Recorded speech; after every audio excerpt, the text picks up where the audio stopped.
আজকে বাজার থেকে আমি পুঁই শাকের বিচিটা নিয়ে এসেছিলাম। পুঁই শাকের বিচির সাথে শাকও ছিল। এই শাক আর বিচির রেসিপিটা এত যে জোস্ট হয় রান্না করলে বলার মতো না। আমার খুবই ফেভারিট একটা জিনিস। তাই বিচিগুলো আমি সবগুলো কেটে নিয়েছি আর শাকগুলো ভালোভাবে ধুয়ে রেখেছি। তারপর বসানোর জন্য আমি একটা কড়াইয়ের মধ্যে তেল দিয়ে দিয়েছি। তেলের মধ্যে পেঁয়াজ, কাঁচামরিচ যা যা লাগে দিয়ে দিয়েছি। আর কিছু চিংড়ি শুটকি আমি ধুয়ে রেখেছিলাম, সেই চিংড়ি শুটকিটাও দিয়ে দিয়েছি।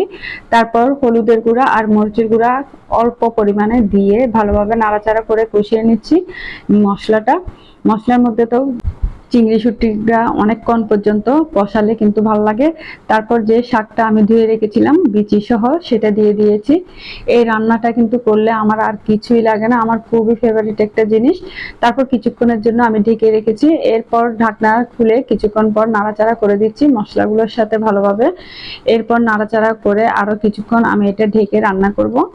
বেশিক্ষণ লাগে না, এই রান্নাটা প্রায় রেডি হয়ে যায় একদম অল্প সময়ে। তারপর কিছুক্ষণ ঢেকে রেখে আরো কিছুক্ষণ পর আবার নাড়াচাড়া করে দিয়েছি। এই যে আমার বিচিটা প্রায় হয়ে গিয়েছে। আর খেতে যে কেমন হয়েছে বলার মতো না। একবার ট্রাই করে দেখবেন, আমার এটা ফেভারিট একটা জিনিস। তো সবার কেমন লেগেছে অবশ্যই জানাবেন। সবার ভালো লেগে থাকলে অবশ্যই লাইক কমেন্ট দিয়ে পাশে থাকবেন। আল্লাহ হাফেজ।